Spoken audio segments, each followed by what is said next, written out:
Hello viewers and welcome back to the card mat. I'm going to show you a nice one now by Andy Field, and I've seen him perform this one a good couple of years ago, and it's a very nice trick, and as I say, by Andy Field. What more can I say? Right, I need you to pick a card, so I'll just break little chunks off the pack, and any time you'd like you can tell me to stop, and you're going to say stop about now. Okay, so we take that as being your card. And you've actually picked 8 of hearts. Now I really need you to remember that 8 of hearts, because we're going to lose it now to the pack. So just stick it into the middle of the pack and get it lost. And to make sure it stays lost, I'll even give the pack a bit of a shuffle. Get it gone. Right? Now one thing I've done there, and I don't think you would have got onto it because I've done it pretty sneaky. When I handled your card, I actually put a mark in that top corner, which makes the next part of this trick really easy, because all I've got to do is look through till I see a card with a mark in that top corner. And when I see that, I know I found your card. Like that one. Your 8 of hearts. That easy. But it does get a bit more difficult, especially when you're somewhere where you can't see the mark on the corner. You know, you're in a dimly lit club or something, and the card gets lost into the middle. But you can't rely on seeing the mark in the corner to find it, can you? So you need another way of doing it. And I find if I just give the cards a bit of a shake, it actually causes your card to do something pretty strange. And that basically means it turns over in the pack. Just like that. Another way of finding your card. I've done this trick on some fella once, and he was adamant that that wasn't his card. I said, well, how do you work out that's not your card, mate? You picked an 8 of hearts, and I found an 8 of hearts. Twice I found an 8 of hearts. Your card. He said, nah, that one's not marked. I said, what do you mean it's not marked? He said, it's not marked. I said, well, ooh, not like that, it didn't. I said to him, take a look at them then. I said, can you see a red mark in any of the corners on them? He said, no. I said, of course you haven't. None of them are marked. That's the only marked card. Turn it over and you'll see yourself it's got a red mark on the back. So we turned it over, and sure enough it had a red mark on the back. Well, he muttered something under his breath about it being a bit of a Queen's trick, and I didn't quite understand that, and I still don't. But if you want a bit of a Queen's trick, I mean, there's one there now. I'll give a little cut. We can actually find 2. And since I've got 2, what we really need now is number 3, I mean a third one. And since we've got 3, we could really do with the 4th. Well, the fella just stood there and his mouth just dropped open, and I thought he was catching flies, honestly I did. I thought he was really hungry. But I said, I haven't quite finished yet. I said, each of these queens have got their own personality. I said, like, you got the Queen of Clubs, she's a party animal. You got the Queen of Diamonds, she's a money grabber. Queen of Hearts, she's a lover. And here, the Queen of Spades, she's evil. Just stay away from her. But one thing they do have in common, like with most women, they like having a good gossip. So they like getting together and having a natter. But I didn't really like that, because they always seemed to talk about me and I wasn't happy. So I always made little houses and put them in their own little house so they couldn't get together for a gossip. Because you've got to remember, back in their day, there was no mobile phones, no landlines. The nearest thing they had to it was a carrier pigeon. And you can imagine how hit and miss that was. I mean, when they never got lost, they always took forever to get there and back. And if they met another carrier pigeon on the way, well, they had a little street party themselves, didn't they? So they never found nothing out. So they'd always find a way to get from their own little houses to get together to have a good natter. So they did get tunnel. And one by one, they make their way across to the one house, where they'd all sit down with a nice cup of tea, nice slice of cake, and a really big gossip. Made them happy.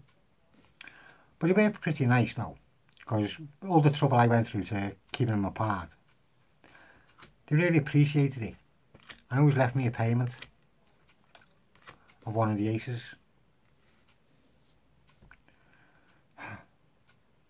Well, I hope you enjoyed that, and if you did, don't go nowhere, the tutorial's next. If you didn't, don't go nowhere, the tutorial's next. You might like it eventually. Anyway, here's the tutorial.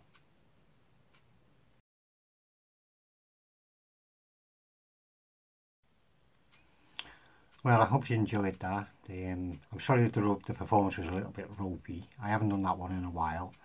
And I fell short on my own little man, so didn't I? Practice, practice, practice. I didn't practice, practice, practice. I only practiced.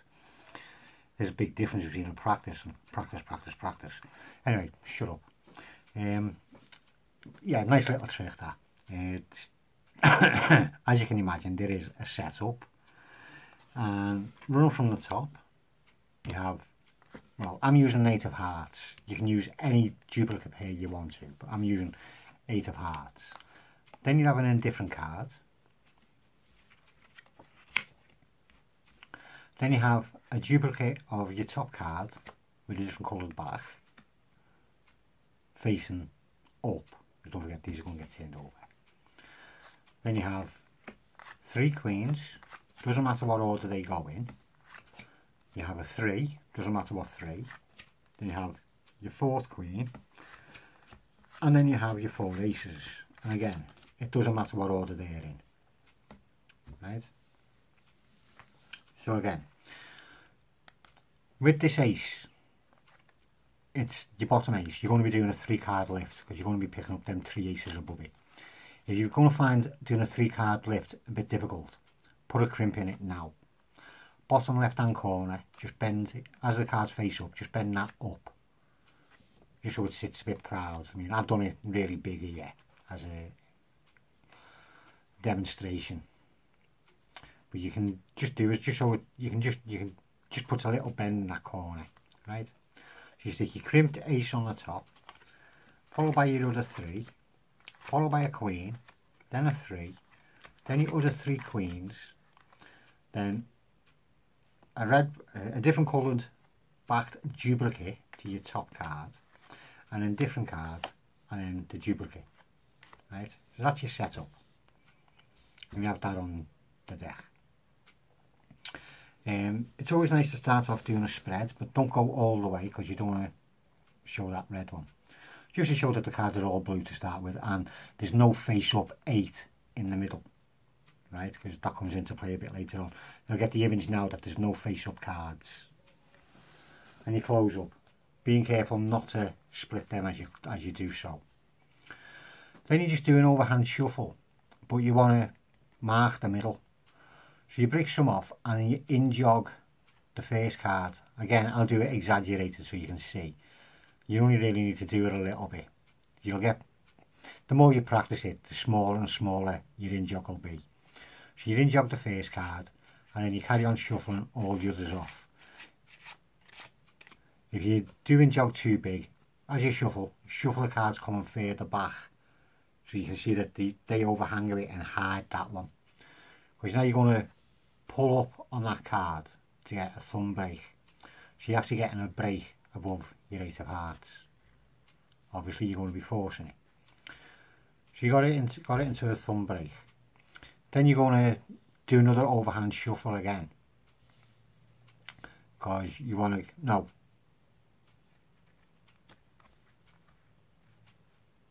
No, you want to force the card on them now, don't you? Yeah. I'm getting 2 steps ahead of myself. And it will do it with you. You'll get confused doing it. You've got to remember each stage because certain parts of them are very familiar. And it does throw you a little bit. So you've just done your overhand shuffle, got your break. Then you say you need a card selecting, and you just, well, you can do your riffle force if you want to. Just riffle down the pack, and when they say stop, you just break off at the break, so you're forcing that card. But the way I done it was just breaking little packs off, and it's the way Andy Field done it. You're just breaking little packs off, and when the spectator's getting ready to say stop, you make sure you pick everything up from the break to put down. So you do get to force that 8 on them.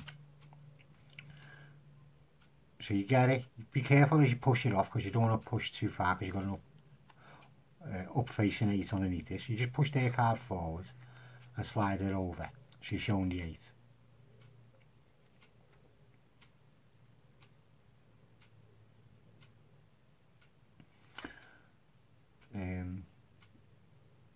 throw it onto the table, put these ones on the top of them. So you just brought them to the top. Then you say that you want them to remember that 8. And you spread the pack out. Again, not going too far, so you spread that. And you say, because you're going to lose their 8 in the middle of the deck. And you push it in, but you remember where it is. Keep your eye on it. Because as you close up and you get to it, you're just going to knock it down a little bit with your thumb. Just to cause a lip.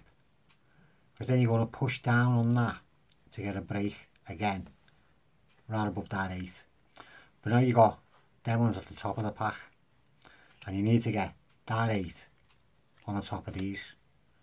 So you just go into an overhand shuffle. So you've got it in your thumb break. All you do is just keep all the pack covered with your hands so they don't see the break as you're getting ready. And then just grab it in a thumb break across the long edge. And grab hold of the bottom pack, pull it up. Shuffle off the first card in an in jog, which is their card. In an in jog. And then you shuffle off everything else.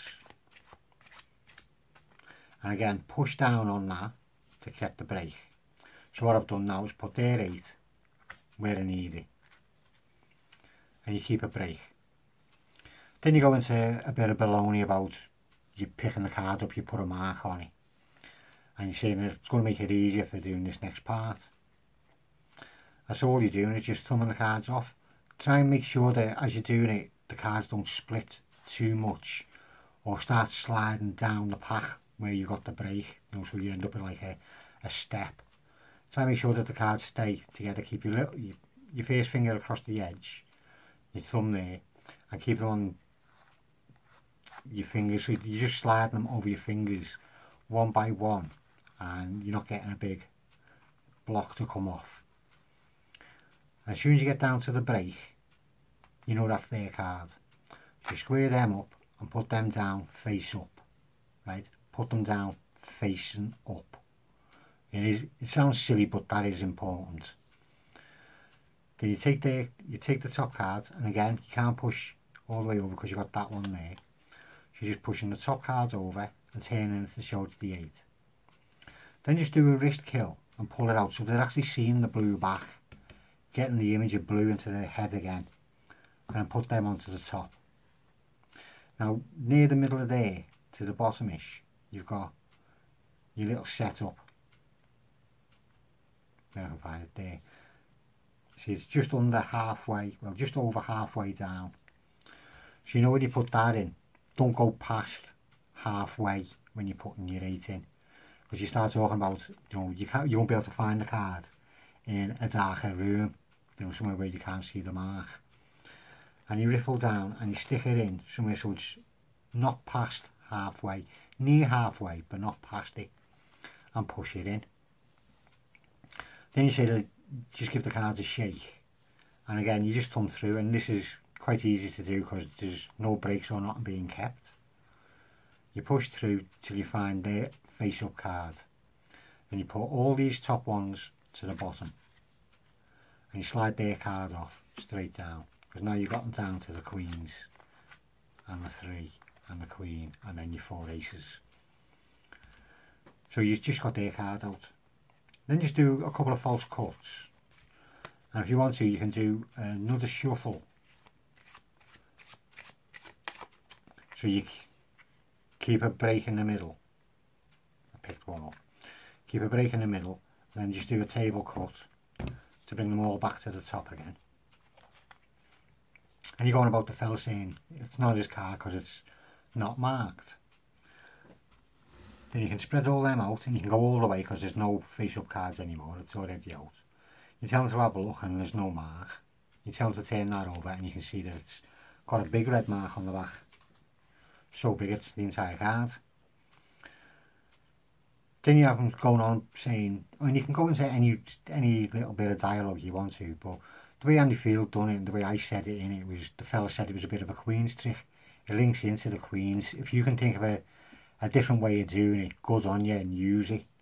I was saying that it's a bit of a Queen's trick. Does sound a bit strange in itself. So you go, so anyway, I can show you the Queen's trick and you just turn the top card. I did think about, and you can do if you want to, palming it off and then just doing a production. so it should like coming from nowhere. Then again do a false cut or a false shuffle or whatever you want to do and turn the next card. Again you can do a false cut or shuffle, and then you're just doing a double lift because you want to get that 3 to show. So I just push the cards back a bit and just do a quick little thumb count to get the 2 cards, and as you pick them up, turn it all the way over and grab that next card like that. Get your third finger, your ring finger underneath it with your little finger on the top, so when you turn over it's going straight up. Why did I pick an ace up? Add the 3. So you do your double lift, turn it over, say, and now I need to find number 3. I mean the third. And as you turn this back over, you're just dropping the 3 on there, so you're coming away with the other queen. So you put the 3rd queen down, and then you produce the 4th queen. And that leaves you with the 3 on the top, and you need to get rid of that. Simplest way, just do a double undercut, so just push it back a bit, get a thumb break. Then you just do a double undercut. And if you're not sure what that is, you're just breaking half the pack off at the bottom, pulling that onto the top of that break, and taking the rest of the cards from the bottom and bringing that up onto that break. So all you've done is kept all your cards on the top, you just move that one to the bottom. So you just get a thumb break on it, cut half the pack off, put it up. If you want to, you can cut another pack off and then another pack off, still bringing your aces to the top, but more importantly putting that to the bottom. Then you see about the queens having personalities, and this is where your little crimp comes in, because you can just get your finger straight in there and pull it down, because you need to have a break above them 3 aces, below them 3 aces, and you put the 4 queens onto the pack, square it up, then you're taking away them 3 aces underneath, leaving the last ace on the pack.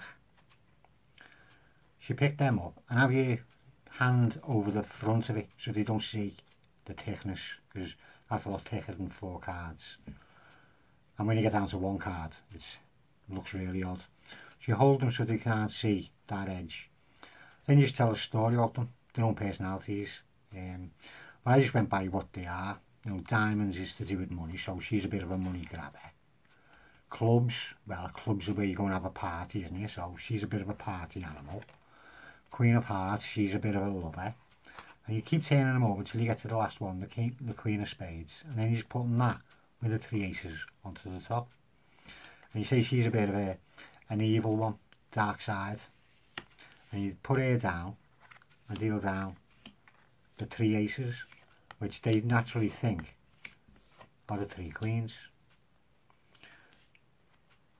But you got the 3 queens on the top of the pile. So now you just cut the pack into 4, so put it down under like number 3, cut half to number 2 and half of that to number 1 and half of that to number 4.